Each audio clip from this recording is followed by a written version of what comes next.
Race 4. The maiden event. Oh, the time-honoured. The time-honoured. The time-honoured ATC Cup. This is the Frank Underwood Cup. It's a $100,000 listed race, and isn't it of great quality? And if the patent committee were fair income, this would not be a stakes race next year off what we've got here, because they are rubbish. No. All right. What do you got for us, mate? the dual Group 1 winner, Phil Machino, who's 9 years old.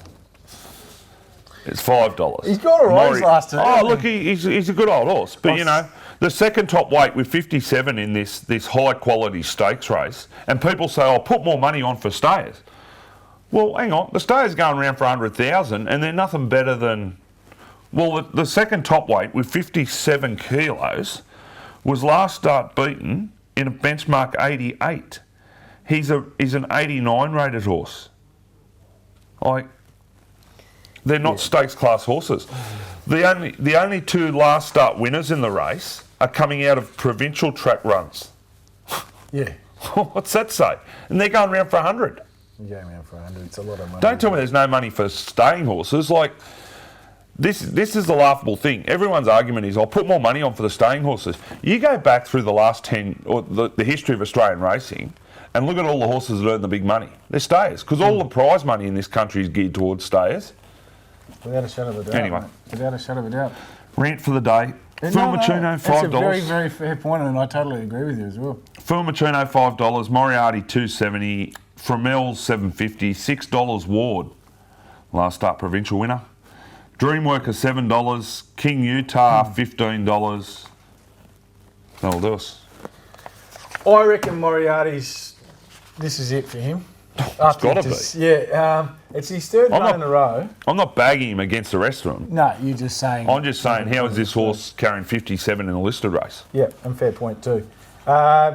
Chris Waller, I made the point last week with specific choice. He's very good at...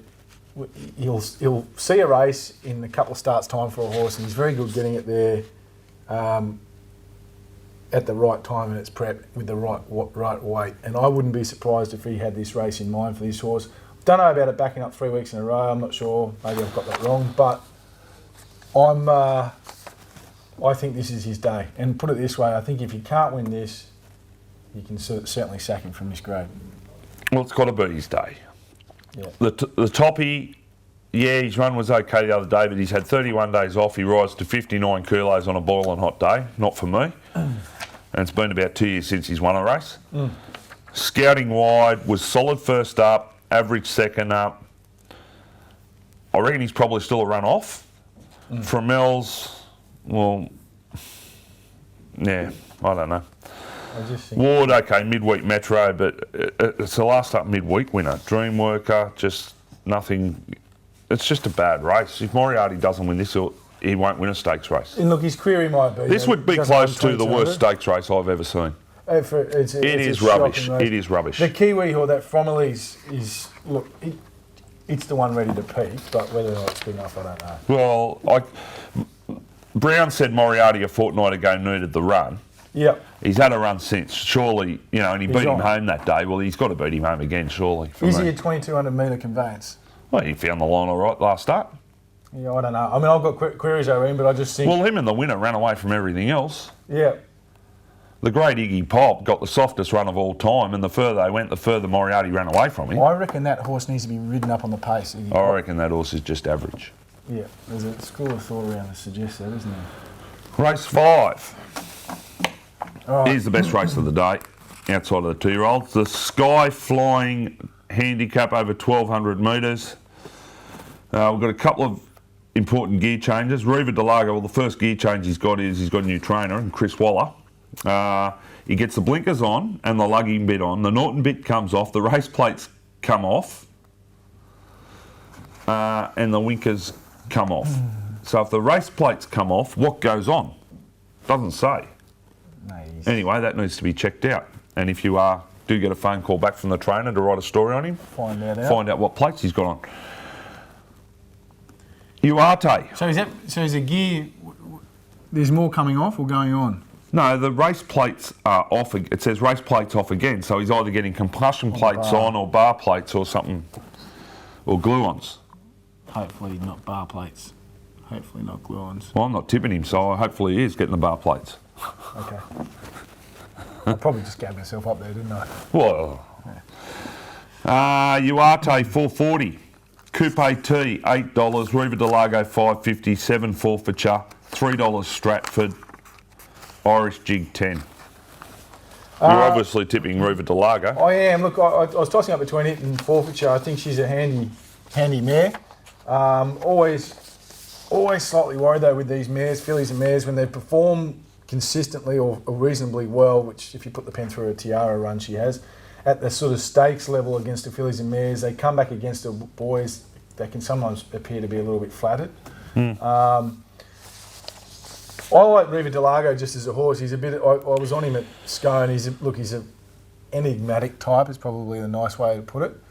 But when he is right, he is a good horse. And Chris, the amount of times I've seen him get horses from other stables and for them to just perform first up, he gets them going pretty good. So I wouldn't be surprised if this thing's on the mark and ready to go on Saturday. Yeah. All right. Don't disagree with what you said. Yep. Just my little concern with him is his best performances haven't always come first up. Yeah. He's a horse, he's an encoster, and he's a horse that in the past has taken a run or two, and I wouldn't describe Chris Waller as a first up trainer. So he can get them going though first up. Yeah, but more often than not they don't, mate. He's the sort of trainer that improves them into a campaign. I've seen so many of his 2-year-olds now, they're the natural athletes, go to the races, needing a run first up. As I said, I wouldn't say he's a trainer. Like, there are trainers around that I regard as, specialists at getting them ready first up. I wouldn't describe Chris as that. I'm not saying he can't, and sometimes he can bring more ability out of a horse, and that can carry them over that hurdle. But I do think this horse is quite exposed in the sense that he's produced some very good runs at good level sometimes in the past.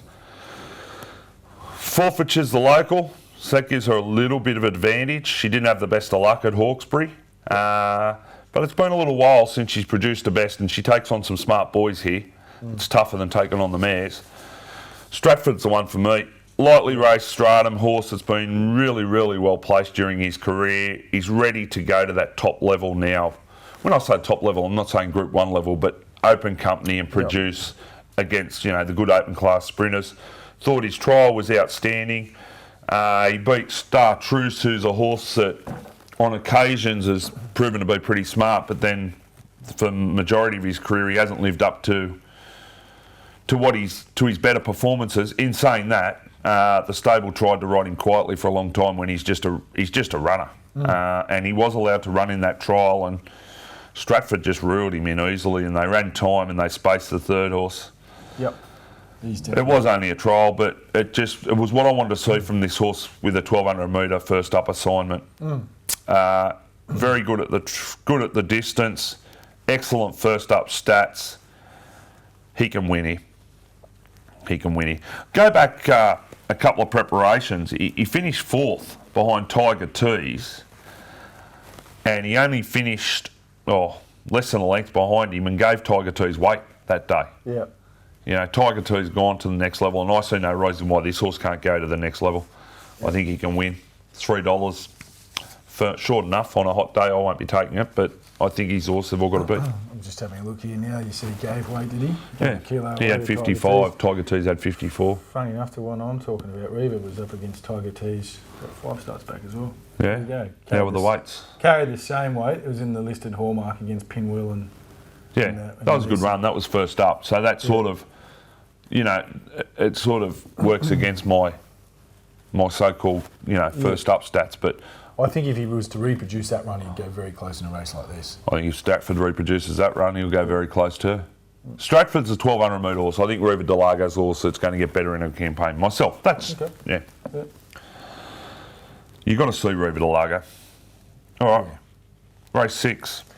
Right. The Pro Ride benchmark 85 handicap, 1600 metres. Bay Window 750, 11 hours gold, 6 sensor, Bledders Low 390 in favourites, $7 loaded, $9 Mr Edison, $750 the Great Snowman, Quick Peak $17. Okay. Any gear changes? Tongue tight for Circle of Power comes off. Mate, I've gone with Sensor. Trying to write articles about everything I'm tipping here today. It was good money for it first up, given 2 trials. A lot of horses, after they've had 2 or 3 trials, done a bit of work, can often race a bit flat first up. And if you see the money for them, sometimes there's an expectation that they're going to perform. Whether he was flat, just got stuck back along the inside, can make an argument both ways. I can see him improving a lot second up. Kim Moore said she wants to go to the Gosford Cup with him. It's not, one of the best staying races on the Australian racing calendar, but it's a handy one, and I think if he's going to be competitive in that, he'll probably give this a bit of a shot. The other 2 horses I like for my multis are Home on a Wing.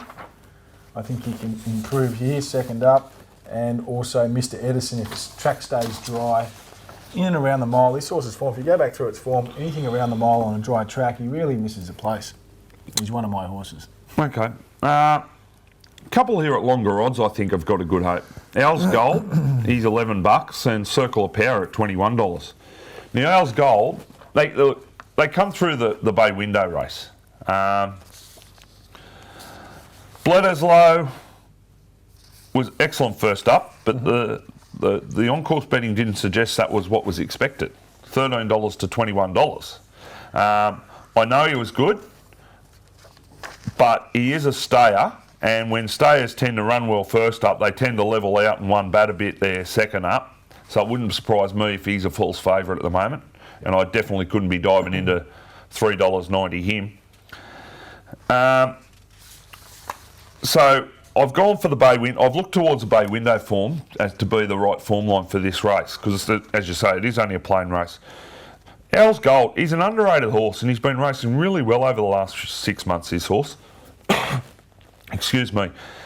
Got back, got wide, hard to the line, doing his best work the last 100, their last start.